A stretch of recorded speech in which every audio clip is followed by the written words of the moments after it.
ಕೋಲಾರ ಜಿಲ್ಲೆಯ ಶ್ರೀನಿವಾಸಪುರ ತಾಲೂಕಿನ ಪುಲಗೂರುಕೋಟೆ ಗ್ರಾಮ ಪಂಚಾಯಿತಿ ವ್ಯಾಪ್ತಿಯ ಜೀಡಮಾಕಲಪಲ್ಲಿ ಗ್ರಾಮದಲ್ಲಿ ಚರಂಡಿ ನೀರು ಸರಾಗವಾಗಿ ಹರಿಯದೆ ಗ್ರಾಮಸ್ಥರು ನರಕ ಯಾತನೆ ಅನುಭವಿಸುತ್ತಿದ್ದಾರೆ.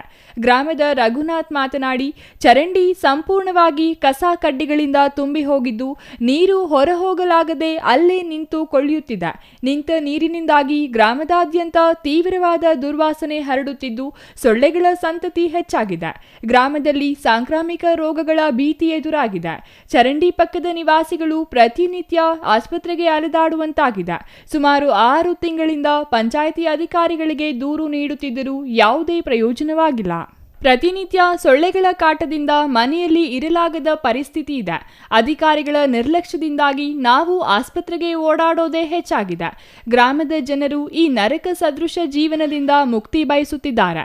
ಕೂಡಲೇ ತಾಲೂಕು ಆಡಳಿತ ಮತ್ತು ಜಿಲ್ಲಾಧಿಕಾರಿಗಳು ಸ್ಥಳಕ್ಕೆ ಭೇಟಿ ನೀಡಿ ಚರಂಡಿ ಸ್ವಚ್ಛಗೊಳಿಸಿ ಸಮಸ್ಯೆಯನ್ನು ಶಾಶ್ವತವಾಗಿ ಬಗೆಹರಿಸಬೇಕೆಂದು ಗ್ರಾಮಸ್ಥರು ಒತ್ತಾಯಿಸಿದ್ದಾರೆ. ಸರ್, ಇಲ್ಲಿ ನಮ್ಮ ಮನೆ ಪಕ್ಕ ಒಂದು ಕಾಲುವೆ ಮಾಡೋರು ಇಲ್ಲಿ ಒಂದು 6 ತಿಂಗಳು ಕಾಲುವೆ ಮಾಡಿದ್ದಾನೆ. ಆವತ್ತಿನ ಫುಲ್ ಬ್ಲ್ಯಾಕ್ ಹಾಕಿಬಿಟ್ಟು ಇದು ಫುಲ್ ಗಲೀಜು ವಾಸನೆ ಕೆಲವು ಗುಲಾಬಿ ಬಿಟ್ಟವೆ. ಸಿಕ್ಕಾಪಟ್ಟೆ ಸೊಳ್ಳೆ ಕಾಟ. ಸಂಬಂಧಪಟ್ಟ ಅಧಿಕಾರಿಗಳಿಗೆ ಇದೆಲ್ಲ ಅರ್ಜಿ ಕೊಟ್ಟು ಅಲ್ಲಿ ಹೇಳಿದ್ವಿ, ಇವರಿಗೆಲ್ಲ ಗಮನಕ್ಕೆ ತಂದಿದ್ದೀವಿ.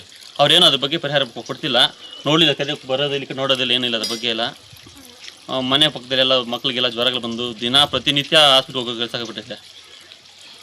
ಎಷ್ಟು ತಿಂಗಳಾಯಿತು ಪಂಚಾಯತ್ ಅವ್ರು ಕ್ಲೀನ್ ಮಾಡಿ? ಸರ್, ಕ್ಲೀನ್ ಮಾಡಿ ಒಂದು 6 ತಿಂಗಳ ಮೇಲೆ 6 ತಿಂಗಳಾಯ್ತು. ನಾವು ಅರ್ಜಿ ಕೊಟ್ಟವ್ರಿಗೆಲ್ಲ ಹೇಳಿ ಒಂದ್ಸಲ ಬಂದವ್ರೆ, ಒಂದ್ಸಲ ಬಂದು ಆಮೇಲೆ ಬಂದೇ ಇಲ್ಲ. ಈಗ ಅಲ್ಲೇ ಒಂದು 2-3 ತಿಂಗಳಿಂದ ಪ್ರತಿದಿನ ಹೋಗ್ತೀನಿ. ಪ್ರತಿದಿನ ಬಂದವರು ಏನು ಕ್ಲೀನ್ ಮಾಡ್ತಿಲ್ಲ, ಏನು ಮಾಡ್ತಿಲ್ಲ, ಈ ಕಡೆ ಬರೋದೇ ಇಲ್ಲ.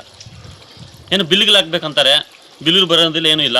ಅವ್ರೇನೋ ಕಾಂಟ್ರಾಕ್ಟರ್ ಕಡೆಯಿಂದ ಏನೋ ಕಮಿಷನ್ ತಗೊಂಡು ಇಂಜಿಲ್ ಕಾಸೆ ಪಡ್ಕೊಂಡು ಈ ಥರ ಕೆಲಸ ಮಾಡೋರು ಸರ್. ಇಲ್ಲಿ ಊರಿನ ಆಚೆ ಮಾಡೋ ಕೆಲಸ ಎಲ್ಲ ಊರು ಮಧ್ಯದಲ್ಲಿ ಮಾಡಿಬಿಟ್ಟವ್ರೆ. ಈ ಅಧಿಕಾರಿಗಳು ಅದೇನು ಬರ್ತದೆ ಗೊತ್ತಿಲ್ಲ, ಅವ್ರು ಕೂಡ ಇಂಜಿಲ್ ಕಾಸೆ ಪಡ್ಕೊಂಡು ಈ ಥರ ಕೆಲಸ ಮಾಡ್ಯಾರ ಸರ್ ಇವರು. ಪಿಡಿಒಗೆ ಏನಾದರೂ ಇದು ವಿಷಯ ಹೇಳಿದ್ದೀವಿ, ವಾಟ್ಸಪ್ ಮುಖಾಂತರ ವಾಟ್ಸಪ್ಪೆಲ್ಲ ಕಳಿಸಿದ್ದೀವಿ. 6 ತಿಂಗಳ ಮುಂಚೆ ಕಳಿಸಿರೋದು ಪ್ರೂಫ್ ಐತೆ. ಪಂಚಿಗೆ 16 ಸಲ ಹೋಗಿದ್ದೀವಿ, ಪಂಚಾಯತಿಗೆ ಒಂದಲ್ಲ 26 ಸಲ ಹೋಗಿದ್ದೀವಿ. ಏನು ಹೇಳ್ತಾರೆ ಸರ್? ಮಾಡ್ತೀವಿ ಬರಲ್ಲ, 2 ದಿನ ಮಾಡ್ತೀವಿ ಅಷ್ಟರಲ್ಲಿ. ಸರ್, ಏನು ತೊಂದರೆ ಆಗ್ತಿದ್ದೀವಿ ಅಂದರೆ ಏನಿಲ್ಲ, ಬರ್ತೀವಿ, ಆಯ್ತು ಬರ್ತೀವಿ ಅಂತಾರೆ ಅಷ್ಟೇ. Chandrashekhar, CTV news, Srinivaspur.